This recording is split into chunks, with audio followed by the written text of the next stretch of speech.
Hi guys, welcome back to Oldtimer Garage. So the plan for today is to see if I can get the fuel gauge to work. I got no idea how I'm going to do that because, as I said before, I'm no professional, so I'm just going to take the fuel tank off and see if the fuel gauge is working. I'm hoping that it's only about ground due to the rest that's preventing it from working, but yeah, we'll see. So I'm going to try and show you that and see what I managed to do. Let's go then. Right, so here is the fuel tank, and as you can see here, let me see if I can put better light. Yeah, here. As you can see, this is the fuel tank, and here is the cable. Let me see if I can show it better. Here is the cable for the ground for the fuel gauge, and as you can see, it's very rusted. So I'm gonna start by taking this bolt off and see if by just cleaning up this connection it makes the fuel gauge works again on the dashboard, and hopefully that's the only problem I'm gonna have, but let's see.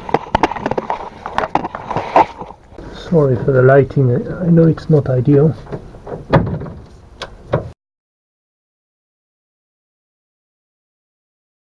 There you go. So this is just rubber, and as you can see, everything is rusted. So I'm gonna start by cleaning that up. Not sure if that would prevent the connection, but won't hurt anyway.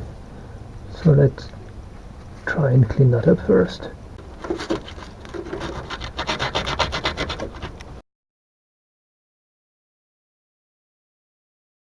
Right, so let's put everything back together. This comes here, this here, and the rubber part on the top.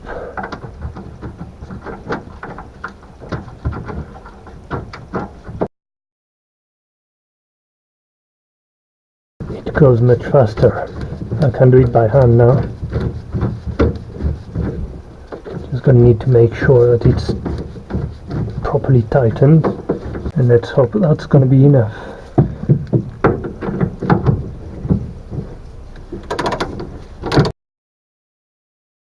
I don't really want to take the whole fuel tank off because there's still some fuel in it first, and also because it's a pain to do.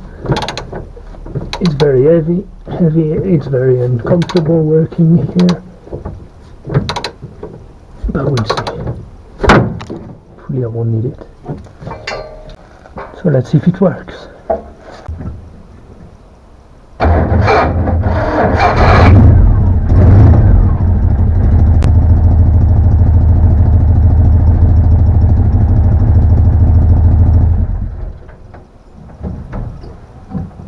So in order to remove the fuel tank, I need to get rid of these tie wraps here, and then the four 11mm bolts. There's one here and two at the back, and the ones at the back are obviously the most painful to deal with. Yeah, so just have to do it. So let's get started.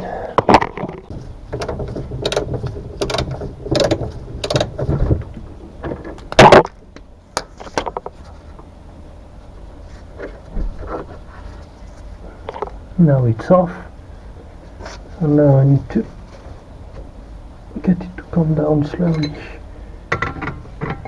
without drenching myself in petrol if possible. Sorry, I didn't record the whole process, but the fuel gauge is now fixed.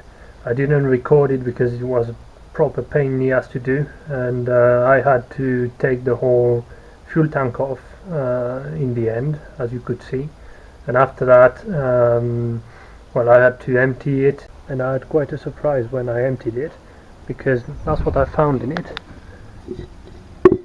There's bits of wood, there is, I don't know how you call that, from pine trees, bits of wood like that, seems like a hammer handle or something like that.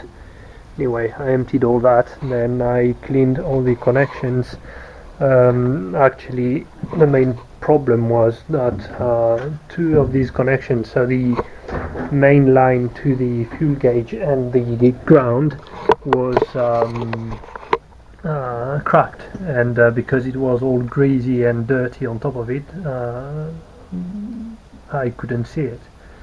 So I soldered all that back on, tried it and made sure that the fuel gauge was working properly, and put everything back on, refueled everything, and now it's working. So actually this car starts pretty well for a car that hasn't been running for years. But since I'm here, I'd like to show you something else. And as you can see here, my indicator command is not working properly. So it's easy, I've already taken the nut off. So it's just one nut that keeps the covers on. Then underneath that you've got the lever, and inside it there is a small bowl, and that's what makes contact with either the left or the right indicator. And the main problem usually comes from either this lever breaks here or the spring breaks in there, and that's what happens in here, because initially I thought the ball in here was missing, but in fact no. When I open it, let me see if I can show you here. Yeah, when I open it, you just need to take this out, and as you can see, the spring is missing. So I just took a spring from an old push pen, put it back in there, then in here, and that should be enough to make contact. So I just need to put that back in here, and this is how it should work.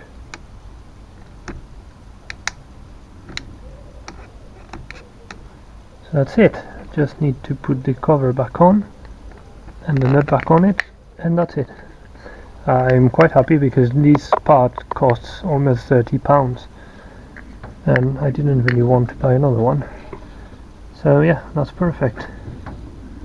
Well, I think that's going to be about it for this video about the fuel tank. I'm quite happy it's fixed, because it was so much of a pain. In the end I just thought it wasn't going to work, and that's it.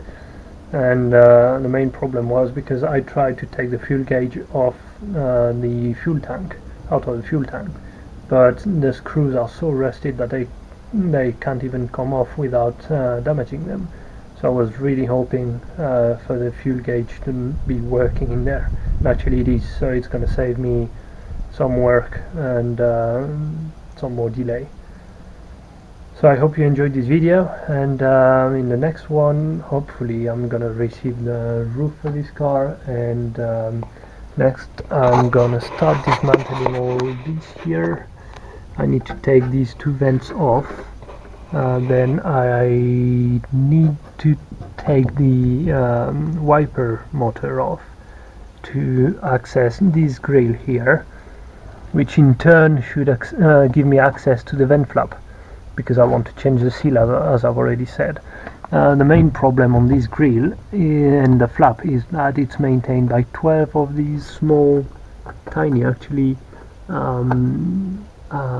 nuts and bolts here, and these are always rusted and they always break. So that's why I've bought a brand new one from the start, and I'll replace all of them, because I've broken so many of them in the past that I don't even bother now. I just buy brand new and replace everything, and if they don't break, then fine. I'm gonna save a few nuts, but yeah, they only cost a few pennies, so I didn't even bother. As you can see, I think there's some mice or some animals who made their nest in there, so I'm gonna have to take all these out and clean everything.